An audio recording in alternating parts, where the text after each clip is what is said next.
Name check कर ली, लड़के शादीशुदा लड़के हैं, लगने नहीं चाहिए बिल्कुल। अस्सलाम वालेकुम, मैं हूं नुमान नसर कायम खानी, GRS रियल एस्टेट के प्लेटफॉर्म से। आज हम मौजूद है हमारे पार्ट टाइम बिजनेस में PSO शॉप स्टॉप प्रेजेंट 19 के मार्ट पे। आप भी बताएं कौन है?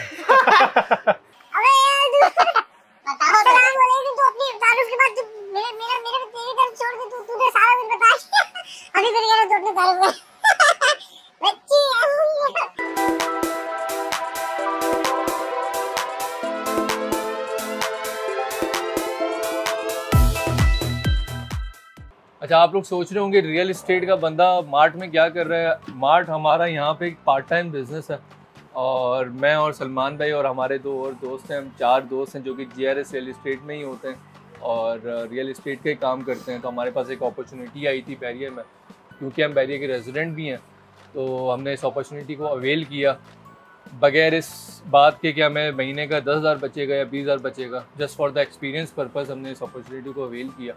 बहुत ज़्यादा हम सीख रहे हैं और एक अपॉर्चुनिटी थी जिसको अवेल किया। चौधरी साहब भी उसके बारे में थोड़ा सा बताएंगे आपको। ऐसा ही है कि बहरिया में, बहरिया टाउन कराची के अंदर सिर्फ जो इंडस्ट्री है वो आप लोग समझ रहे होंगे कि रियल एस्टेट से वाबस्ता लोग हैं, मतलब प्रॉपर्टी की सेल परचेज़ है, डीलर हजरात हैं या इन्वेस्टर हजरात हैं। तो ऐसा नहीं है ना, क्योंकि पिछले साल 1.5 साल से आप लोगों को मार्केट का आइडिया होगा, मुल्क के हालात बेहतर नहीं है, तो सारी मतलब जितनी भी इंडस्ट्रीज़ है सारी इफ़ेक्ट हुई है इस मुल्क के हालात से। तो उसके अलावा भी बहरिया टाउन कराची के अंदर बहुत सारे ऑप्शंस हैं काम करने के हवाले से। मतलब आप पार्ट टाइम जॉब कर सकते हैं, आप पार्ट टाइम अपना बिज़नेस स्टार्ट कर सकते हैं। इस तरह बैरियर में बहुत सारे बिजनेसेस हैं, ख़ास तौर पे उन डीलर हजरात के लिए, उन लोगों के लिए जो यहाँ पे बहुत डिफरेंट जगहों से पाकिस्तान से आए हुए हैं रियल एस्टेट का काम करने के लिए। मैं उनको देखता हूँ कभी कभार वो दूसरा बिजनेस किया, वो रेंट का भी काम नहीं करना चाहते। कभी कभार 10,000 बच रहे होते हैं, वो रेंट का काम भी नहीं करना चाहते। जिस तरह के मुल्क के हालात हैं, रिसेशन है, जिस तरह की मार्केट की कंडीशन है, उसके अंदर अगर आप मोटे मोटे बिजनेस उठा लेते हैं, stock market, textile, real estate, agriculture, इस तरह की जितने भी मोटे मोटे बिजनेस हैं वो देखें वो अफेक्ट होते हैं। मगर छोटा बिजनेस हमेशा चलता रहता है, भूख कभी भी नहीं मरती। बंदा आएगा इस मार्ट में, चिप्स ज़रूर खरीदेगा, कोल्ड ड्रिंक ज़रूर पिएगा, सिगरेट ज़रूर पिएगा, सिगरेट पीने वाला। इन चीज़ों में मैं ये नहीं कह रहा कि ज़रूरी नहीं है कि आप मार्ट का ही बिज़नेस करें, और भी बहुत सारे काम हैं। आप अपना एक छोटा फ्राइज़ का भी ठेला लगा सकते हैं बाहर उस्मानिया पे, और आप, मुझे लगता है आप दिन के 5,000 भी कमा सकते हैं, जो महीने के आपके मेरा ख्याल है लाख से ऊपर बनता है। और लाख रुपए ना आना और लाख रुपए आ जाना, इसका मतलब ये नहीं कि आपने लाख रुपए कमाया, इसका मतलब ये आपने 2 लाख रुपए कमाया, क्योंकि ना आने से बेहतर आना है। अच्छा, उसके बाद यहाँ कोई आप अपना कोई प्रोडक्ट भी लॉन्च कर सकते हैं। उसके बाद हमारे पास यहाँ पे MNP कुरियर सर्विस भी अवेलेबल है, जो कि मौजूद है, जो कि ऑल ओवर पूरी दुनिया के अंदर, पाकिस्तान में, विद इन कंट्री और मुल्क से बाहर भी, जो कि ये सामान हमारा डिलीवर करते हैं। तो बहरिया से भी काफ़ी सारे लोग ऐसे हैं जो कि जिनका अपना प्रोडक्ट है और वो MNP से फ़ायदा उठा रहे हैं। बिल्कुल ऐसे ही है। बल्कि अभी जब हम आपसे बात करें तो एक भाई अभी गए और उनको मैं रोज़ाना देखता हूँ, लिटरली वो रोज़ाना आते हैं अपने घर से, उनकी वाइफ उनका काम करती है ब्यूटी का, मेरा ख्याल है ब्यूटी के प्रोडक्ट्स का काम करती है, beauty products, sulphate free shampoo हो गया, नेल पॉलिशेस हो गई, बहुत सारी चीज़ें। लिटरली इस मुल्क के हालात में, इस रिसेशन के हालात में उस बंदे का काम चल रहा है। तो इस तरह बहुत सारे काम है, सिर्फ खाई पिलाई नहीं, और भी बहुत सारे काम है। आप बहुत सारी चीज़ें खोल सकते हैं। बैरियर में साइकिलिंग नहीं है, आप एक शॉप लें छोटी सी, उधर साइकिल का आप रेंट पे साइकिल चलाएं। बचपन में याद है मैं 5 रुपये का लेता था और आधा घंटा चलाता था साइकिल। अच्छा, उसके लिए हमारे पास ऑप्शंस भी बहुत सारे हैं, क्योंकि ये जो बहरिया मेन गेट से लेके थीम पार्क तक जो फेज़ 1 है बहरिया, यहाँ पे मतलब तकरीबन आप कह सकते हैं कि 70 to 80% टोटली रेजिडेंशियल ऑक्यूपाइड हो चुका है। बिल्कुल। तो यहाँ पे इतनी ऑडियंस है कि यहाँ पे आपका हर तरीके का कारोबार इंशाल्लाह सर्वाइव कर सकता है। सर्वाइव तो नहीं बल्कि अच्छा खासा इंशाल्लाह ग्रो भी कर सकता है। तो उस लिए हमारे पास ऑप्शंस बहुत सारे हैं। हमारे पास रेंटल प्रॉपर्टीज़ बहुत हैं, हमारे पास सेल वाली प्रॉपर्टीज़ बहुत हैं। तो मल्टीपल ऑप्शंस हमारे पास हैं अपना छोटे से ज़ीरो से कारोबार अपना स्टार्ट करने के लिए। तो ये आपके ऊपर है, और यहाँ पे मौका भी है। ऐसा नहीं है कि यहाँ पे कंपटीशन बहुत ज़्यादा है या XYZ बहुत है, यहाँ पे ये काम पहले भी करने वाले बहुत हैं। कंपटीशन यहाँ पे रियल एस्टेट के अंदर है। रियल एस्टेट के अलावा और किसी भी कारोबार के अंदर बहरिया टाउन कराची में कंपटीशन नहीं है।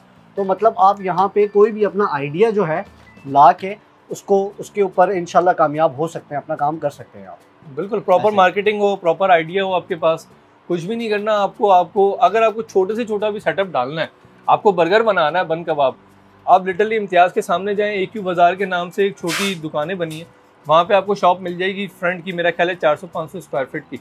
आप उसकी प्रॉपर मार्केटिंग करें, हर घर के अंदर उसका एक पम्फलेट डालें कि हम एक कमिंग सून या ओपनिंग सून के हिसाब से, और वो मेरा ख्याल है चलेगा, हर चीज़ चलती है। देखें बैरिया के अंदर जिस तरह सलमान ने बोला कंपटीशन नहीं है, और एक ऐसा बंदा जो कि एक नई चीज़ देखना चाह रहा है, किसी रनिंग बिजनेस, रनिंग कैश की बिजनेस में आना चाह रहा है, मेरे हिसाब से कराची के अंदर बैरिया टाउन से अच्छी कोई आज अपॉर्चुनिटी नहीं है। दूसरा ये कि आप यहाँ पे अपने पैर जमा सकते हैं। मैंने डिफेंस में रहते हुए काफ़ी लोगों को नया काम करके ब्रांड बनता हुआ देखा है। तारिक रोड पे मैंने एक छोटे से फ्राइज़ वाले को ब्रांड बनता हुआ देखा है। एक थोड़े दिनों पहले आप भी एक बंदे का बता रहे थे कि उसने एक फ्राइज़ के ठेले से काम शुरू किया था, आज उसके 150 फ्राइज़ के ठेले मेरे ख्याल है जौहर और गुलशन में, और वो रोज़ाना 1,500 से 2,000 रुपये हर बंदे से जाके ठेका लेता है।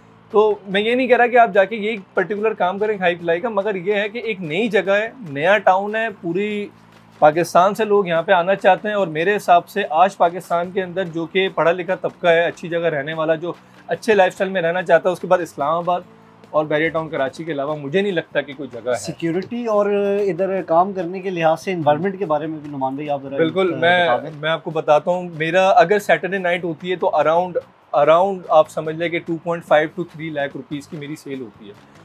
तो जाहिर सी बात है वो सेल कोई कागज़ पे तो नहीं होती होगी, कोई ना कोई बंदा नोट भी दे के जाता होगा, उसकी कैश हैंडलिंग भी होती होगी।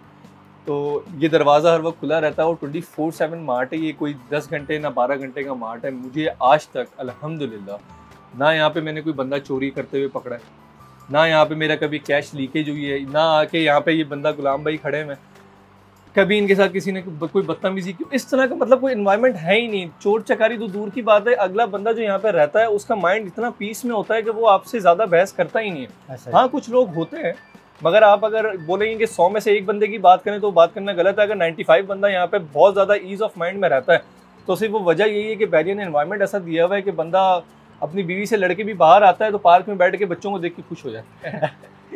सही बात है नुमान भाई, बहुत अच्छी मिसाल दे दी आपने आखिरी। और हम कोई तीन नहीं मार रहे, अगेन मैं और ये या कोई भी, हम लिटरली कोई तीन नहीं मार रहे। हमारे अंदर बहुत कमी और कोताहियां हैं, वैसे ही बहुत सारे हमारे मसले मसाइल हैं, हम शायद उन चीज़ों को उस तरह उस मैच्योरिटी से हैंडल नहीं कर पाते। बस ये कि एक थॉट ऑफ वो था कि 5 साल 6 साल मुझे हो गए, ऐसे भी 6 साल हो गए बैरिया में रहते हुए रेजिडेंट। मेरा ख्याल है हमें कोशिश करनी चाहिए, और सर पीटते रहते हैं हम, हालात ऐसे हैं हालात वैसे हैं, सर पीटने से बेहतर है अगर हम मेहनत कर लें तो सिला मिलता है, अल्लाह ताला सिला देता है। बिल्कुल सही सही है, अल्लाह हाफिज करते हैं सर, आपस में भी मिल लेते हैं। बस सही है, बहुत अच्छी चीज़। ओके।